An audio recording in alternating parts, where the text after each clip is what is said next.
Welcome to Tire Mini Reads, Reviews, Discusses, Monologues about everything and anything, and that's on period. Hi guys, and welcome to my channel. Happy New Month. Today I just wanted to talk about some books that I have recently, I have recently just gotten. These books have been like on my TBR for a while. Some of them are new releases, some of them are old releases, so let's get into it. The first book that I'm going to be talking about is Faithbringer by Hannah Kanner. So this is the epic finale. I was trying to think of the word. I said epic. I'm like, epic what? Okay, sorry. Okay, so this is the epic finale to the Fallen Gods trilogy, where the first book is Godkiller, the second one is Sunbringer, and the third one is Faithbringer. I really like the names. You know, it was like it's good when you start something like that and then you keep the trend. So Faithbringer sounds interesting. I'm going to read a little of the synopsis. It says, war has come. The fire god Set is leading an unstoppable army south, consuming everything in her path. Major's only hope for survival is to unify allies and old foes against a common enemy. So pretty much we are following from the events of Sunbringer, Elo, Inara, Kessen, Kessen is the god killer, right? Elo is the king guard, and Inara is the little girl who is bonded to Skediset, if you've read the book. So we're definitely continuing on. Hopefully they're able to resolve. Book 2 kind of went like weird. So I don't know. Like I'm always skeptical when a series starts really strong with the book 1. 2 is like, and then sometimes they don't bring it home. So hopefully this is good. It's not too much, so it's a short read. And it just came out maybe it came out in, I think, April or so. It's a recent release. Pick it up if you like that kind of fantasy. I do have a video where I kind of talk about Godkiller, so you can look that up there. And the second book is going to be Swordheart by T. Kingfisher. So this will be my first T. Kingfisher book. I've heard a lot about T. Kingfisher, but I haven't read anything from this author. So this synopsis, whenever I was looking it up, sounded interesting. I don't know. We will find out when I read this book. And I also know that this is something that has been out. Yeah, it just came out. 2025. So this is also a recent release. Let me just quickly read a little snippet of the synopsis, right? Hala has unexpectedly inherited the estate of a wealthy uncle. Unfortunately, she's also saddled with money-hungry relatives full of devious plans for how to wrest the inheritance away from her. While locked in her bedroom, Hala inspects the ancient sword that has been collecting dust on the wall since before she moved in. And suddenly a man appears. His name is Sarkis, he tells her, and he's an immortal warrior trapped in a prison of enchanted steel. Sarkis is sworn to protect whoever wields the sword, and for Hala, a most unusual wielder, he finds himself not fending off grand armies and deadly assassins, but instead everything from kindly seeming bandits to roving inquisitors to her own in-laws. But as Hala and Sarkis grow closer, they overlook the biggest threat of all, the sword itself. So it's very interesting where it's like I don't know. Okay, so sorry, it's storming outside. I don't know if you can hear it, but ignore. Back to the book. So yeah, it's like a sword, an animated sword, pretty much a sword with a soul, or sword with a man trapped in it, right? Sarkis. So it's very different from what I typically read. It's given more whimsical, and it's given more current day. So I don't know. I'll have to read it to find out, like, if it's like a current day book or if it's like a more, olden days book, which I think it is in olden days because I see castles. But this is so pretty, and I thought the cover was gorgeous as well. So hoping this is a good read for me. I don't know. I'll let you guys know when I read it. The next book that I got would be The Maid and the Crocodile by Jordan Ifueko. So I have read some of two of Jordan's books. She wrote the Ring Bearer duology. Yeah, she wrote the duology, the Ring Bearer duologies. I think those were the first books of hers that I read, and they were so good. Oh my god, this book is so beautiful, by the way. That duology was so good. I enjoyed it. And so whenever I saw that she had a different book out, I was like, I would definitely read this. You know, Ray Bearer was so good. You should totally pick it up. It's two books. It's a duology. It's pretty fast, and it follows. It's like a fantasy quest kind of thing. But yeah, that was a really good book. So let me just get into this one. So this is The Maid and the Crocodile. Let me see. There's a synopsis. Okay. So it says, in the magic-soaked capital city of Oluwan, small Sade needs a job, preferably as a maid for employers who don't mind her unique appearance and unlucky foot. But before she can be hired, she accidentally binds herself to a powerful being known as the Crocodile, a god rumored to devour pretty girls. Small Sade entrances the Crocodile with her secret. She is not only an orphan and an inspiring maid, but also a curse eater gifted with the ability to alter people's fates by cleaning their houses. Okay, so this is sounding really good. Okay.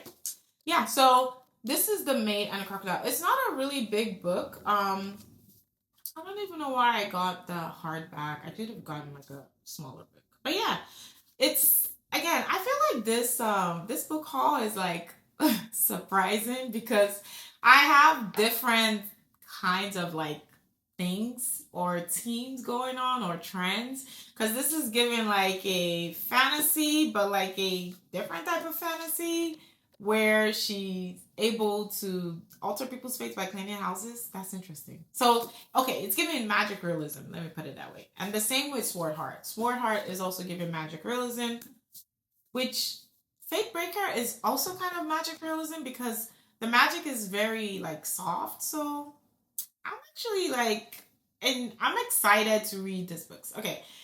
The next book that I picked up or I want to read is Children of Anguish and Anarchy. Okay, so yes, I know this came out a long time ago, but I did not like book 2. Back to the book. The middle book syndrome is real, guys. Like book 2 was a very weird ending, Children of Virtue and Vengeance. It just went somewhere and I was like, what's going on? So it took me a very long time to convince myself that I need to the least I can do before I write this book off is to finish the trilogy. I don't see that a lot of people liked this book, so maybe that's why I wasn't also so encouraged to pick it up. But if you know or you don't know, the Children of Blood and Bone got picked up for a TV series or show or movie. I'm not really sure.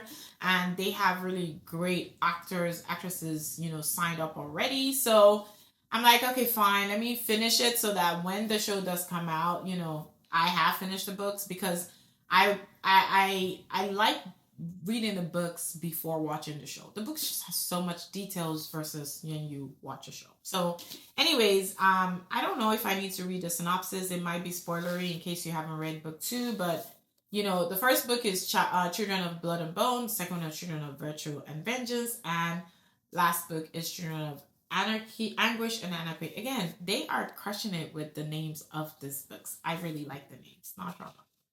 Okay, and the other books that I bought was The Daughter of Shandong, which that is it's coming on the way. I don't have it with me, but Daughters of Shandong, and I'll have it up somewhere on the screen, is kind of like a multi-generational story set in China during the war. So this book is also something like Homeseeking, not probably focused on romance, but just more about this family. So let me see if I can grab the synopsis so you kind of know what the book is about. I read it and I thought, well, I read the synopsis is what I'm saying, and I was like, oh, this sounds fascinating. Let me see if I can read it, and maybe it will be like a Homesicken, because I really enjoyed Homesicken. Homesicken was pretty good. Okay, so Daughter of Shandong is by Eve Chung. And just a brief synopsis is daughters are the family's curse. In 1948, civil war ravages the Chinese countryside, but in rural Shandong, the wealthy land-owning Angs are more concerned with their lack of an heir. Hai is the eldest of four girls and spends her days looking after her sisters. Headstrong D, who is just a year younger, learns to hide in plain sight, and their mother, abused by the family for failing to birth a boy, finds her own small acts of rebellion in the kitchen. As the communist army closes in on their town, the rest of the prosperous household flees, leaving behind the girls and their mother because they view them as useless mouths to feed. Wow, that's very sad. Okay, so I'm not gonna go through it all, but you kind of get the gist. So it's almost kind of like a homesicken, but not focused on the romance, more on this family of women who are left to suffer. And I'm excited to see. I think it's gonna be like a tearjerker. I don't know, but I'm open for that. I just don't want to read too many books where I cry a lot. Like I want to limit my those kinds of books to like once in a quarter or something like that. So hopefully when I get it and I read it and it's it's a fave, I will do a detailed review. Now the next book that I want to talk about. So I have two other books that I got on my on my Kindle. So I don't have the physical copies, but I have them up on the screen. But I want to read a synopsis for the book, so that you kind of have an idea. If it sounds something interesting that you want to pick up, feel free to go ahead. So the next book that I picked up or I got is going to be A Woman Is No Man by Itaf Rum. I've heard about this book a couple of years back. It's not a new release or anything, but let me read the synopsis. So Palestine, 1990. 17-year-old Isra prefers reading books to entertaining the suitors her father has chosen for her. Over the course of a week, the naive and dreamy girl finds herself quickly betrothed and married and is soon living in Brooklyn. There, Isra struggles to adapt to the expectations of her oppressive mother-in-law Farida and strange new husband Adam. A pressure that intensifies as she begins to have children, four daughters instead of the sons Farida tells Isra she must bear. Wow. Okay, so this is sounding similar to the Daughters of Shandong, where you see that they are also wanting boys instead of girls. So very interested, right? And I'm excited to jump in. And once I finish, I'll definitely do a review because I kind of think that this is one of those social struggles that women go through where there's such a huge expectation on what a woman can and cannot do. So the other book that I bought is Daughter in Exile by Bissy Ajapon. So I have also read this author is an author by author. She wrote another book which I really loved and I enjoyed. So she wrote The Teller of Secrets, which was a good book. So now this is the daughter in exile. So let me just read the synopsis. Lola is 21 and her life in Senegal couldn't be better. An aspiring writer and university graduate, she has a great job, a nice apartment, and a vibrant social life and a future filled with possibility. But fate disrupts her world when she falls for Armand, an American Marine stationed at the U.S. Embassy. Her mother, a high court judge in Ghana, disapproves of her choice, but nothing will stop Lola from boarding a plane for Armand and America. And this is set in 1990. So again, some similarity with A Woman Is No Man, where in this situation, she is willingly getting married, but it looks like there's going to be some struggles. Not sure if it's from the husband or just life itself, but sounds really fascinating. This book came out in 2023, so it's not a new book by any means.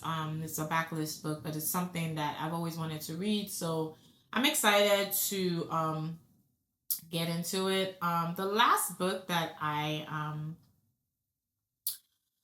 that I bought or I am going to read or I have on my TBR is the Soldier Son Trilogy by Robin Hobb. Yes. So Robin Hobb is, I have like a love-hate relationship because I read Ship of Magic. I really disliked the way the book, the I think it was from like Booktube. Something happens and I'm just like, oh no, oh no, oh no. So it's very fascinating. Ship of Magic. I love the story. I just don't like some parts of it. So yeah, but I'm excited to get back into Robin Hobb because I think she's one of those. She gives you like this really old school like fantasy writers where it's like straight up just old kind of fantasy that takes from the ground, takes from like the sky, whatever. So I'm super excited. Soldier Son is in book one, Shaman's Crossing. We have I'll just do a brief synopsis. Navarre Burville was destined from birth to be a soldier, the second son of a newly anointed nobleman. He must endure the rigors of military training at the elite King's Cavalier Academy and survive the hatred, cruelty, and derision of his aristocratic classmates before joining the King of Jerna's brutal campaign of territorial expansion. And then there's two other books, Forest Mage and Renegade's Magic. So when I was doing some research on this book, it's like a kind of different type of magic that goes on in the books where people read the first book and were like, yeah, this was good. And then by books 3, they were like, oh my, it was like divided into two. It's like, oh my God, this is the best thing since sliced bread. Or, yeah, this book went in the direction that I just was like, no, no, no, no. So I'm like, okay, there's obviously something that happens in maybe like the ending of book 1 that kind of changes the direction of the book. So I'm super excited to get into it. I don't know when I'm going to read this, but I definitely have this on my Kindle. So obviously it's going to be easy for me to just, start reading it at any time. But yeah, thank you for sticking around this far into the video. Let me know if you've heard of any of these books, if you read them, or if you were hoping to read them. And yeah, drop a comment. Don't forget to like, share, subscribe. Thank you for watching my video, and I will see you guys in my next video. Thank you, and have a lovely day. Bye.